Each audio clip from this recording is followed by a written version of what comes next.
Hello दोस्तों, मैं हूं विष्णु शर्मा और स्वागत है आपका अपने प्यारे से YouTube channel the science Mitra YouTube channel में। आज की क्लास संभव वेज की सेकंड क्लास है जिसमें हम डायमेंशन पार्ट 2 में बात करने वाले हैं विमाओं के कुछ नए एक्स्ट्रा कॉन्सेप्ट, कुछ नए बेसिक जो कि प्रीवियस ईयर पेपर में काफ़ी काम आते हैं। इसके अलावा हम पढ़ने वाले हैं previous year questions. Previous year questions से पहले मैं थोड़ा बहुत कॉन्सेप्ट पर डिस्कस करता हूँ ताकि आपको जब मैं प्रीवियस ईयर क्वेश्चन के सॉल्यूशन बताऊं तो आपको अच्छे से समझ में आए और ये भी पता लगे कि किस तरह से किस कॉन्सेप्ट को सवाल करते समय यूज करना है, आपकी अप्रोच बेटर हो जाए। ठीक है, आप जब भी क्वेश्चन सॉल्व करने लगो तो बेटर अप्रोच से बेटर आपके मेथड हो, ठीक है, बेटर आपकी कैलकुलेशन हो और आपको समझ में भी आए कि सवाल में पूछा क्या गया और सॉल्व कैसे करना है। जनरली फिजिक्स की सबसे बड़ी प्रॉब्लम यही है और सेकंड ग्रेड में तो सबसे बड़ी प्रॉब्लम है क्योंकि हमारी फिजिक्स काफ़ी दिनों से पढ़ी नहीं गई है। तो हमें आती भी नहीं है, कॉन्सेप्ट भी ज़्यादा क्लियर नहीं होते, हम केवल फॉर्मूला रटते हैं और रटते हुए फॉर्मूले को लगाने की कोशिश करते हैं। तो आज हम सबसे पहले कुछ कॉन्सेप्ट पे बात करेंगे। प्रीवियस ईयर क्लास का मैं थोड़ा रिवाइज कर लेता हूँ। तो प्रीवियस ईयर क्लास में हमने पढ़ा था भौतिक राशियों के बारे में, फिजिकल क्वांटिटी के बारे में। तो मैंने आपको ये कहा था कि किसी भी वस्तु, किसी भी ऑब्जेक्ट की फिजिकल प्रॉपर्टीज यानी उसके भौतिक गुणों के बारे में बताने वाली क्वांटिटीज या राशियों को अपन फिजिकल क्वांटिटी कहते हैं। यानी ऐसी क्वांटिटीज, ऐसी राशियां जो किसी वस्तु की फिजिकल प्रॉपर्टीज को बता दे, ठीक है, जो भौतिक गुणों को बता दे, उसको भौतिक राशियां कहते हैं। अब इसमें सब कुछ आ गया, वर्क आ गया, फोर्स आ गया, एनर्जी आ गया, आप कहेंगे तो फिर प्रेशर आ गया, एनीथिंग, सरफेस टेंशन आ गया यानी पृष्ठ तनाव आ गया, हीट एनर्जी आ गया, सब कुछ इसी में आ गया, एवरीथिंग। अब हमने इनके दो ग्रुप बांट रखे हैं भाई, तो मैं आपको थोड़ा सा रिवाइज में डाल देता हूं। हमने फिजिकल क्वांटिटी के दो ग्रुप बना रखे हैं भाई। पहला ग्रुप जो होता है ना भाई, इसको फंडामेंटल बोलते हैं। फंडामेंटल मैं लिख देता हूं, फंडामेंटल क्वांटिटीज यानी हिंदी में बोला जाता है मूल राशियां। मैं हिंदी इंग्लिश दोनों में लिख रहा हूं, मूल राशियां। अच्छा, ये 7 तरह की होती है, तो मैं एक एक के नाम लिख देता हूँ। देखो, सबसे पहली होती है द्रव्यमान, और द्रव्यमान को मास बोलते हैं भाई, अंग्रेजी वालों के लिए मैं लिख देता हूँ मास। इसे कैपिटल एम से शो करते हैं और केजी में नापते हैं। दूसरा लंबाई यानी लेंथ, इसको हम मीटर में एल से लिखते हैं और मीटर में नापते हैं। तीसरा जो है समय, समय को हम टाइम बोलते हैं, ये तो सबको ही पता है, टी से लिखते हैं और सेकंड में नापते हैं। अब आपको साल में भी दे सकता है, वीक में भी दे सकता है, डे भी दे सकता है, बट आपको लिखना सेकंड में ही है, ठीक है। फिर हम ताप लेते हैं यानी टेम्परेचर, ठीक है, और इसको भी टी से लिखते हैं, बट इसको नापते किससे, केल्विन से नापते हैं, इसको के लिखा जाता है। अब मैं कहूँगा ज्योति तीव्रता, इसके बारे में काफ़ी कम बात होती है वैसे, ठीक है। इसको बोलते हैं luminous intensity, luminous intensity, intensity. अच्छा, इसको आई से लिखते हैं और कैंडेला सीडी में डिनोट करते हैं। अब मैं आगे बात करूं, जो आती है पदार्थ की मात्रा, पदार्थ की मात्रा यानी amount of substance, amount of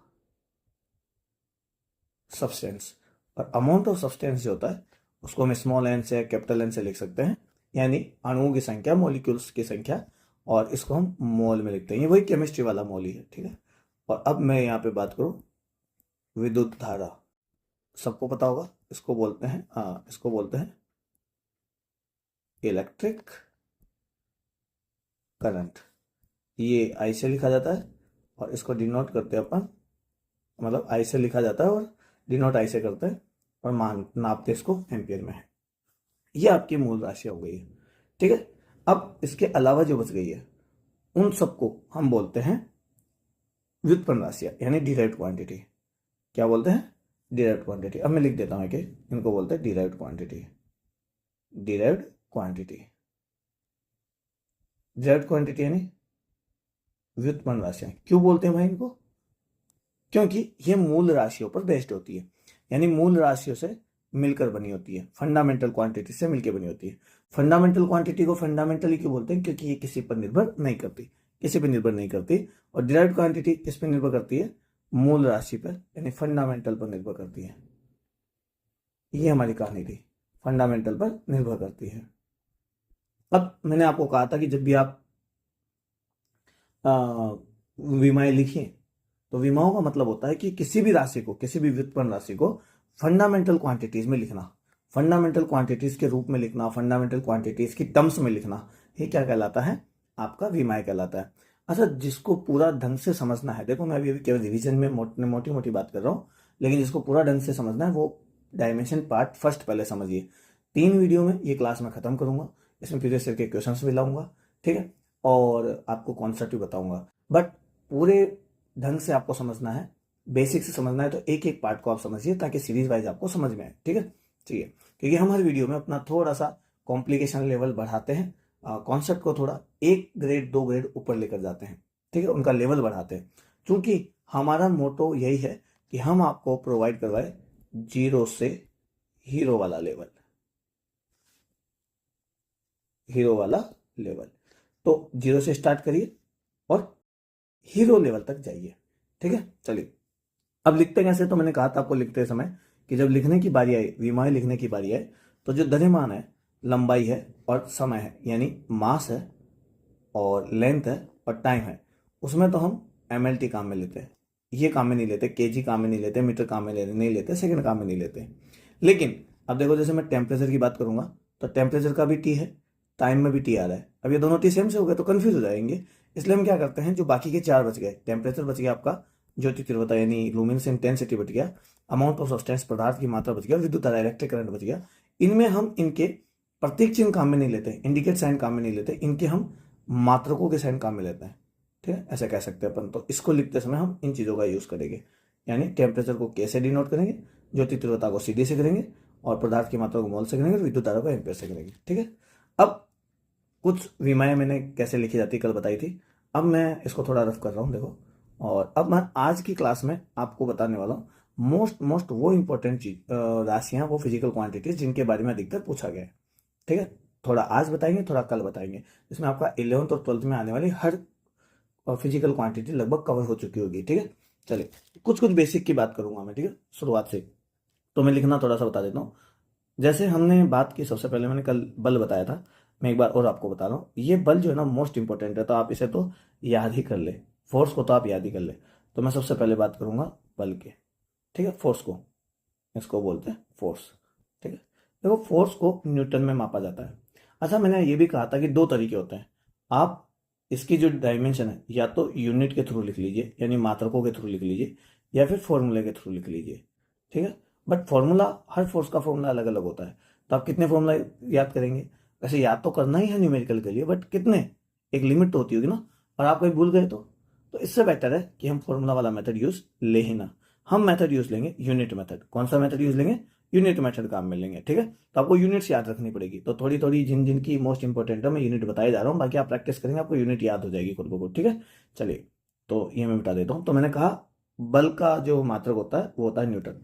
अच्छा, न्यूटन जो बना होता है ना भाई, वो बना होता है केजी मीटर बटा सेकेंड स्क्वायर से, ये ध्यान रखना, न्यूटन के अंदर ये छिपा होता है। अब देखो, न्यूटन कुल मिलाकर डिपेंड कर रहा है केजी पर, मीटर पर और सेकेंड स्क्वायर पर, ठीक है। अब मुझे इसकी विमा लिखनी है, तो मैं कैसे लिखूंगा? पहले ब्रैकेट लगाऊंगा, कई बार बड़ा ब्रैकेट यूज नहीं करते, बट आप यूज करें तो बेटर है, ठीक है। अब देखो, केजी, केजी किसको बताता है? इधर से द्रव्यमान को बताता है, ध्यान से देखना, मैं यहाँ पे लगाया जा रहा हूँ, ठीक, ये द्रव्यमान को बताता है, और द्रव्यमान को हम कैसे लिखने वाले विमाओं में? एम से लिखने वाले।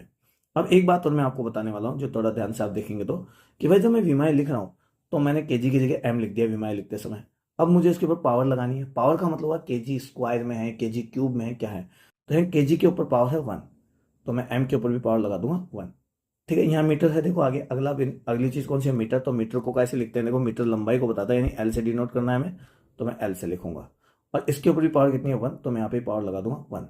अब नीचे क्या है? सेकंड है, तो मैं डिवाइड में सेकंड लिख दूंगा। सेकंड का किसको बताता है? सेकंड बताता है टाइम को, टाइम। और टाइम को मुझे कैसे लिखना है? टी से लिखना है, ध्यान से देखो, तो मैंने यहाँ पे लिख दिया टी। और पावर कितनी है? सेकंड के ऊपर भी स्क्वायर लगा हुआ है, यानी 2 पावर है, तो टाइम के ऊपर भी मैं 2 पावर लगा दूंगा, ठीक है। देखो यहाँ पर सेकंड के ऊपर पावर है 2, तो टाइम के ऊपर भी पावर लगा दूंगा मैं 2। अब मेरी डायमेंशन क्या बन जाएगी? ध्यान से देखना। अब देखो, एम मेरा 1 ही रहेगा, एल मेरा 1 ही रहेगा, टी जो नीचे की साइड है मतलब डिनोमिनेटर में हर में वो ऊपर चला जाएगा, न्यूमिनेटर में चला जाएगा, अंश में चला जाएगा, तो पावर के साइन चेंज हो जाएंगे और टी की पावर हो जाएगी -2 और ये मेरा M1L1T-2 बन जाएगा। ठीक है, फोर्स के बारे में आपको पता होना चाहिए। अच्छा, फोर्स हर जगह आता है भाई, फोर्स हर जगह आता है, तो आपको फोर्स के बारे में तो सब कुछ पता होना चाहिए, यानी फोर्स की डायमेंशन तो आप याद ही कर लो। मैं इस पर मार्क लगा देता हूँ, ये लो। कैसे लगाऊँ, ये चिन्ह लगा देता हूँ, तो इस पर तो भाई मैं मार्क ही लगा रहा हूँ, इसको तो आप याद ही कर लो, इंपॉर्टेंट है। M1L1T-2 ये फोर्स की विमा होती है। ठीक है, थोड़ी सी आगे बात करते हैं। अब फोर्स से जो मेन चीज इसके जस्ट आगे आते हैं वो आती है एनर्जी, या मैं कार्य को ले लेता हूँ सबसे पहले। कार्य, अच्छा कार्य का जो फॉर्मूला होता है ना भाई, वो होता है बल इंटू विस्थापन, F d cos थीटा। ठीक है, वरना आप ऐसे भी लिख सकते हो F.d। कई लोगों को अभी तक नहीं पता है, तो मैं सीधा भी लिख सकता हूँ बल इंटू विस्थापन, बल इंटू विस्थापन, force into displacement, force into displacement. But अब फॉर्मूले तक बाद में जाएंगे, तो मैं सीधा यहाँ पे ले लेता हूँ। कार्य जो है ना उसको लिखा जाता है भाई जूल में नापा जाता है। क्या में नापा जाता है? जूल में।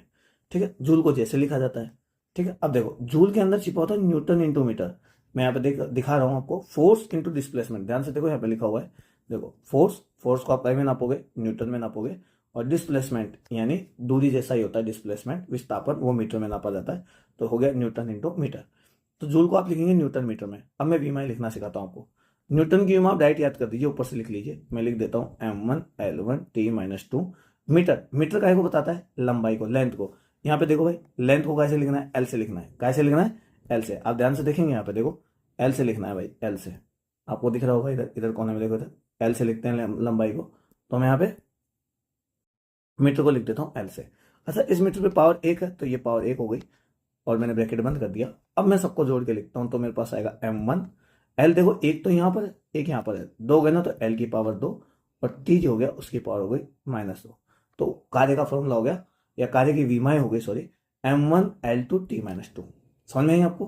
ठीक है, इस तरीके से आप कार्य की निकाल सकते हैं। अब थोड़ी सी मैं आपको और बात बता देता हूँ। जिन जिनका मात्रक जूल आता है उनकी सबकी विमाएं यही रहने वाली है। अब किन किन का मात्रक जूल आता है, तो सबसे पहले मैं आपको यहाँ से एक एक चीज बता देता हूँ। ये आएगा ऊर्जा, ऊर्जा यानी एनर्जी। एनर्जी का मात्रक जूल होता है। अब एनर्जी में कौन कौन सी आती है, मैं सारी लिख देता हूं यहाँ पर। ठीक है, एनर्जी में आती है गतिज ऊर्जा, यानी जब ऑब्जेक्ट चलता है, जब वस्तु चलती है, तो उस समय जो एनर्जी सेव होती है, इसको बोलते हैं काइनेटिक एनर्जी। काइनेटिक एनर्जी, इसका मात्रक जूल होता है। ठीक है, जब वस्तु खड़ी होती है, अपनी जगह पर खड़ी होती है, वस्तु की स्थिति की वजह से, अभिविन्यास की वजह से, उसकी शेप की वजह से, साइज की वजह से, ओरिएंटेशन की वजह से, उसकी पोजीशन की वजह से जो उसमें एनर्जी सेव हो जाती है, वो होती है स्थितिज ऊर्जा। स्थितिज ऊर्जा, बाकी हम डीपली आगे बात करेंगे। ठीक है, अभी जो मैं कहता जा रहा हूँ उनको थोड़ा ध्यान से समझिए। इसको बोलते हैं पोटेंशियल एनर्जी। पोटेंशियल एनर्जी, अब एनर्जी कोई भी हो भाई, जैसे मैंने कहा हीट, यानी हीट आप सब समझते होंगे, उष्मा ऊर्जा, उसका मात्रक भी यही होगा। ठीक है, आपने कोई भी एनर्जी ले ली, प्रेशर एनर्जी ले लो, कोई भी एनीथिंग एनर्जी, जो भी एनर्जी आप लेंगे उन सबका मात्रक जो होगा वो जूल ही होगा, और उसकी विमा यही होगी भाई, M1L2T-2। ठीक है, तो एनर्जी को ध्यान रखना। अच्छा, इसके अलावा न्यूटन मीटर जो होता है ना, वो एक चीज का मात्रक और होता है, तो वो भी मैं आपको बता देता हूँ। ठीक है, अब मैं देखो इसको रफ कर रहा हूँ भाई थोड़ा, ठीक है, तो आपको थोड़ा सा पता लग जाए। मैं इसको रफ कर देता हूँ, फोर्स से गायब यहाँ से।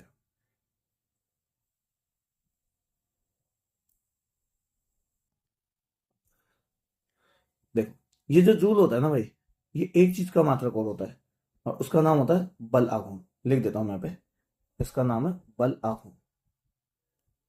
वैसे जूल नहीं लिखते, लिखते हैं न्यूटन इंटू मीटर ही है। ठीक है, और इसको अंग्रेजी में बोलते हैं टॉर्क। टॉर्क, अब ये क्या होता है? जब किसी वस्तु पर आप, देखो मैं आपको ऐसे बताता हूँ, मान लो ये आपके पास एक लकड़ी है। ठीक है, ये एक लकड़ी है, यदि आप इस पे फोर्स लगाए और ये आगे चले, तो इसको बोलेंगे आप फोर्स। आप धक्का लगाए और ये चले, तो इसको बोलेंगे फोर्स। लेकिन इसी लकड़ी को यदि मैं इधर से धक्का लगाऊं, इधर से, यहां से फिक्स कर दो, इसको धक्का लगाऊं, तो ये ऐसे घूमना चालू हो जाएगी। यानी धक्का लगाते ही ये वस्तु, ये जो है ना, वो कुछ ऐसे कभी इधर आ गई, कभी इधर आ जाएगी, फिर इधर आ जाएगी, फिर इधर आ जाएगी, यानी चलने के बजाय घूमना चालू कर देगी। और जब भी आप किसी पे धक्का लगाते हो तो वो घूमना चालू कर देता है, तो वो बल नहीं कहलाता, वो कहलाता है बलागुण। क्या कहलाता है? बलागुण। इसका जो मात्रक होता है वो न्यूटन इंटू मीटर होता है, तो इसकी विमा भी वही होगी भाई, M1L2T-2। ये लो, आई मेरी बात सुनने, आपको इतना समझ में आया होगा। चलो ठीक है, थोड़ा सा आगे और चलते हैं। भाई देखो, जब सीधे सीधे चलने की बात ही आ रही है तो हमारे पास वैसे तो खूब सारी गतियाँ होती है, ठीक है। सीधी रेखा में गति यानी लीनियर मोशन, ठीक है, वृत्तीय गति, ठीक है।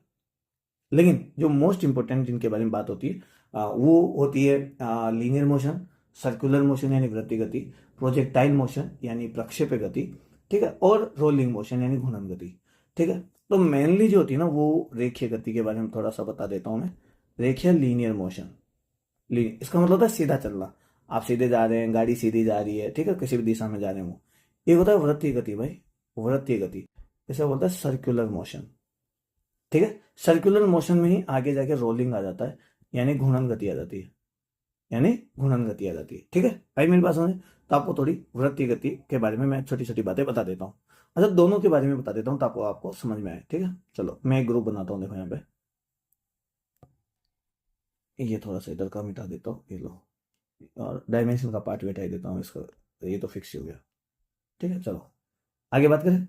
अब देखो मैं एक लाइन खींच देता हूँ, तो यहाँ पे मैं सबसे पहले लिख देता हूँ रेखीय यानी लीनियर, लीनियर, और यहाँ पे लिख देता हूँ सर्कुलर यानी वृत्तीय गति, वृत्तीय गति। अब ध्यान से देखना भाई इसमें क्या फर्क है। जब आप सीधे चलते हैं तो रेखीय गति आती है, तो उसमें आप दूरी या विस्थापन, इन दोनों को हम मीटर में लिखते हैं। इन दोनों में क्या फर्क है जो मैं आपको अगले चैप्टर में बताऊंगा, ठीक है। अब यहाँ पर जो विस्थापन होता है ना भाई, विस्थापन, इसको थोड़ा सा मैं यहाँ बेसिक में समझा देता हूँ। ये जैसे आपका एक गोला है, ठीक है, आपकी घड़ी की सुई मान लो, ये घड़ी की सुई है, ये यहाँ से खिसक कर और इस पॉइंट पर आ गई भाई, इस पॉइंट पे आ गई यहाँ पे। तो ये अपनी पोजीशन से कितना चली, कितना कोण बनाई, तो मैंने इस कोण को, इस एंगल को लिख दिया थीटा। तो विस्थापन जो है ना भाई, वो इस पोजीशन से, मैं बताता हूँ विस्थापन इसमें कैसे लिखा जाता है, इस पोजीशन से इस पोजीशन तक होता है भाई, ये डिस्प्लेसमेंट है। अब इसको हम थीटा में नापते हैं, क्या में नापते हैं, थीटा में नापते हैं। तो यहाँ पर थोड़ा मापने का तरीका अलग है, इसलिए मैं यहाँ पर ध्यान से बता रहा हूँ, ठीक है। तो यहाँ पर जो विस्थापन है ना भाई, इसको ना, इसका जो मात्रक होता है ना, होता है रेडियन, मैं लिख देता हूँ रेडियन। अब थोड़ा सा ध्यान रखना, ठीक है, विस्थापन होता है रेडियन। मीटर आपको समझ में आ गया होगा, रेडियन। अच्छा, इसकी कोई विमा नहीं होती भाई, तो इसकी विमा आप लिखोगे m0 l0 t0। मीटर की आप सीधी लिख सकते हो, क्या लिख सकते हो, kg नहीं है तो m0 लिखोगे, मीटर है तो l पावर 1 और सेकंड का t0, ठीक है। अब देखो दूसरी दूसरी बताता हूं मैं आपको। अच्छा, इसमें यदि आप वेग ले लो तो वेग का जो मात्रक होता है ना, वो होता है मीटर बटा सेकेंड। तो इसकी विमा कैसे लिखेंगे आप, kg नहीं है m0, मीटर है l1, सेकंड है वो नीचे है, नीचे से ऊपर जाएगा भाई, ऊपर की साइड जाएगा तो पावर माइनस की हो जाएगी तो t। अच्छा, इस पर पावर 1 है तो मैं लिख देता हूँ t1। तो वेग की विमा हो गई m0 l1 t1। लेकिन यहां पर जो वेग आएगा उससे आप बोलेंगे कोणीय वेग, और कोणीय वेग को ओमेगा से लिखा जाता है भाई, ठीक है। अब इसको ओमेगा से लिखेंगे तो इसका जो मात्रक होगा ना, वो होगा रेडियन बटा सेकेंड, ठीक है। कोणीय वेग को कभी कभी कोणीय आवर्ती भी कहते हैं, इसे कोणीय आवर्ती भी कहते हैं, यानी एंगुलर वेलोसिटी को कभी कभी एंगुलर फ्रीक्वेंसी भी बोलते हैं, ठीक है। अच्छा, इसकी विमा क्या होगी, देखो रेडियन की तो डायमेंशन कुछ नहीं होती, तो m0 l0 t0 हो जाता है, लेकिन t सेकंड में एक है अभी नीचे की साइड में, ऊपर वाले में तो सब जीरो हो गया, देखो m0 l0 t0, नीचे सेकंड है तो t1। जैसे ही ऊपर जाएगा ये बन जाएगा m0 l0 t-1, ये इसके डायमेंशन हो जाएगी। समझ में आ गया होगा आपको, ठीक है। सर्कुलर को कैसे यूज करते हैं और सर्कुलर मोशन में जो यूनिट्स है वो कैसे काम में आती है, थोड़ा ध्यान से देखना क्योंकि ये काफी जरूरत आने वाली है आपको, प्रीवियस ईयर में काफी क्वेश्चन पूछे गए यहाँ से, ठीक है। चलिए मैं इसको मिटाता हूँ थोड़ा, देखो, ठीक है, अब जगह कम है हमारे पास तो मैं इसको मिटा देता हूँ यहाँ से। दो चीजें तो हमने ले ली, ठीक है, वेग ले लिया और विस्थापन ले लिया। अब मैं बात करता हूँ त्वरण की, त्वरण जिसे आप बोलते हैं एसिलरेशन, एसिलरेशन, एसिलेशन शॉर्टकट में लिख देता हूँ एसिलेशन। अब इसकी जो यूनिट होती है ना भाई, ये होती है मीटर अपॉन सेकेंड स्क्वायर। अच्छा, इधर मैंने सर्कुलर लिखा था, सर्कुलर, तो इसमें जो एसिलेशन आता है ना, सर्कुलर एसिलेशन, इसको बोलते हैं कोणीय त्वरण, यानी इसमें आता है, इसको बोलते हैं एंगुलर एसिलेशन।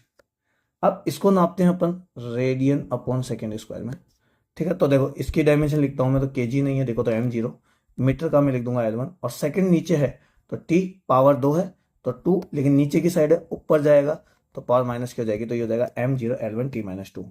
अच्छा, इसमें रेडियन की तो कोई डायमेंशन होती नहीं है, विमा होती नहीं है, तो m0 l0, और मेरे पास बचेगा t भी जीरो बचेगा, ऊपर वाले के लिए तो, लेकिन नीचे का है T2, सेकंड के लिए T और जो 2 पावर है तो 2 पावर, ये पावर ऊपर जाएगी, माइनस की हो जाएगी। तो मैं इसको लिख देता हूँ यहाँ पर सही तरीके से, ये T यहाँ से ऊपर पहुँच गया और मैंने लिख दिया T⁻²। आई मेरी बात समझे? बस इतना, थोड़ा थोड़ा फर्क है, ज़्यादा फर्क नहीं है, ठीक है। बाकी हम सर्कुलर मोशन, लीनियर मोशन जब ध्यान से पढ़ेंगे तो मैं आपको वहाँ पे और अच्छे से बताऊंगा, ठीक है। त्वरण आ गया आपके पास में, ये आ गया। अच्छा, आगे हम कुछ बातें और कर लेते हैं। हम लेते हैं संवेग। संवेग के बारे में काफ़ी बात की जाती है, इसको बोलते हैं मोमेंटम।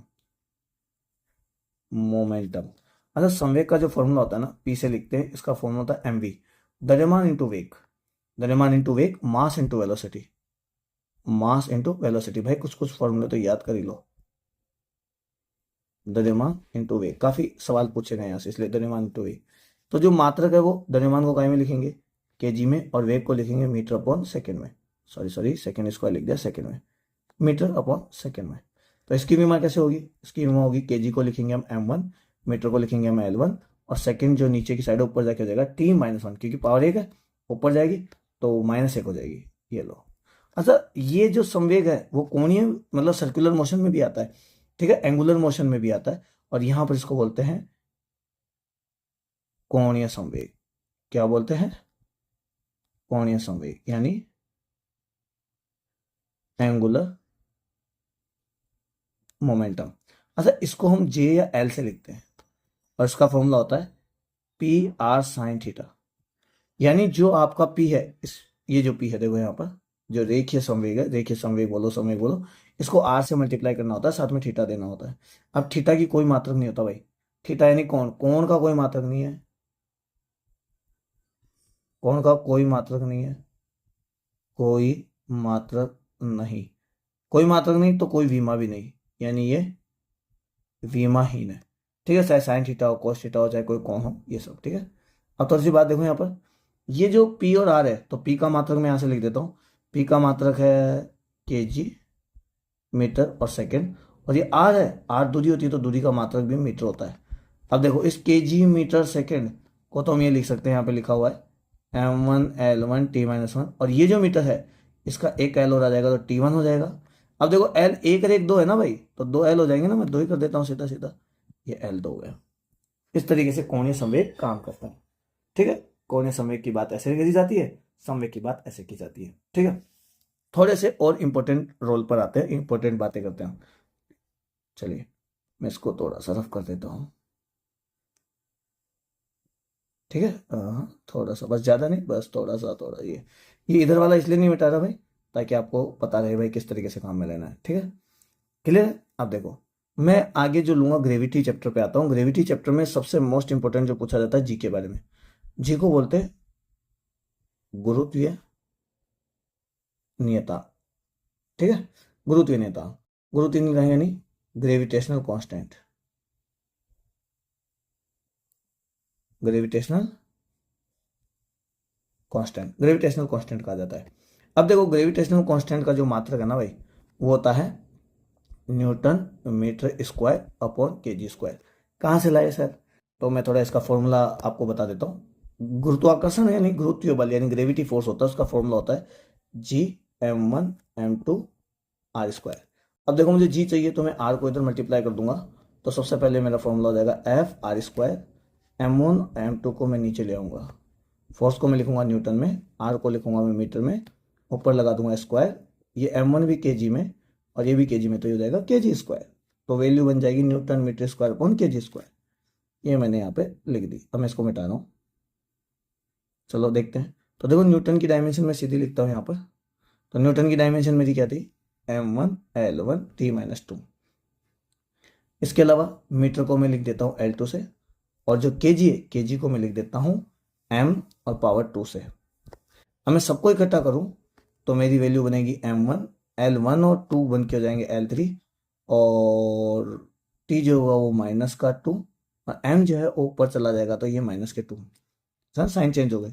अब टोटल m कितना है, -2 और 1 मिलके हो जाएंगे -1, यहाँ पे हो जाएगा l3 और यहाँ हो जाएगा T-2, और ये यहाँ पर हमारी गुरुत्वीय नियतांक की डायमेंशन निकल गई। काफ़ी पूछा जाता है इस बारे में, ठीक है। अब थोड़ा सा और आगे चलते हैं, जो इंपॉर्टेंट पूछा गया है उनमें आता है हमारे पास स्ट्रेस। ठीक है, थोड़ा सा मैं आगे लिख देता हूँ, ये आता है स्ट्रेस।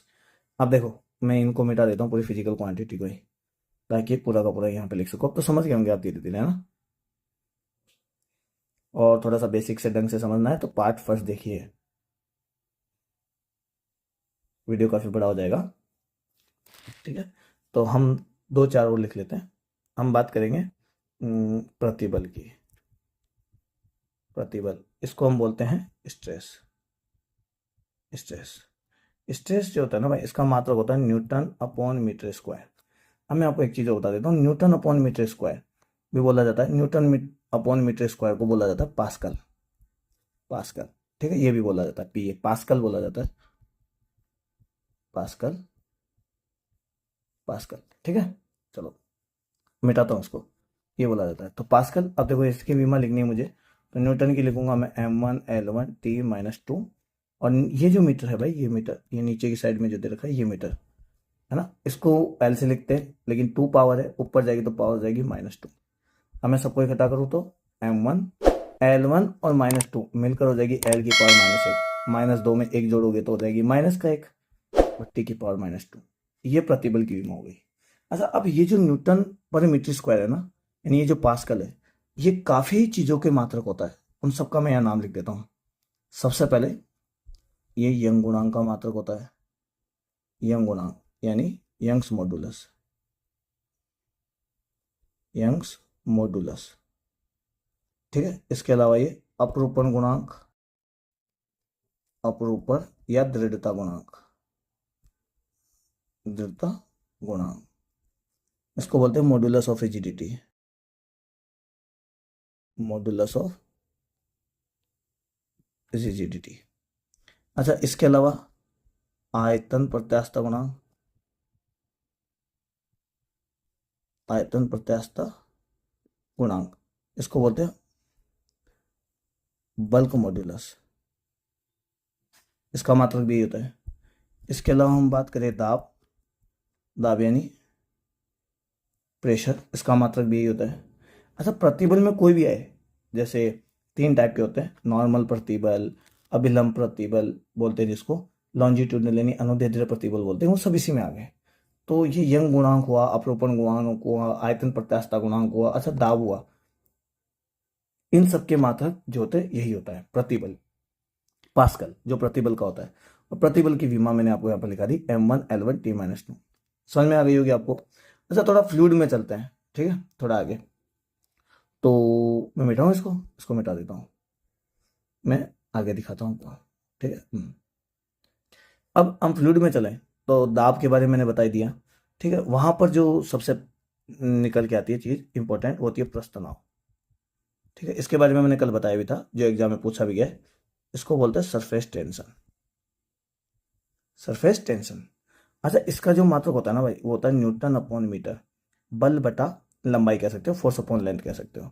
तो इसकी विमा कैसे निकालेंगे, न्यूटन यानी m1L1T-2, मीटर नीचे है तो मैं L1 लिख देता हूँ। अच्छा देखो, L1 से L1 कट गया भाई यहाँ पर, न्यूटन की तो याद ही कर लो भाई, सब जगह आ रहा है देखो, m1L0T-2। इसमें एक सयांता भी आता है भाई, सयांता, इसको बोलते हैं विस्कोसिटी, विस्कोसिटी। ठीक है, विस्कोसिटी का जो यूनिट होती है ना, वो वैसे तो पॉइस होती है, पॉइस हिंदी में ऐसे लिखते हैं, लेकिन ये सीजीएस मात्रक है। ऐसा ही मात्रक यानी जो स्टैंडर्ड मात्रक है, स्टैंडर्ड जो नापने का है, वो होता है पास्कल।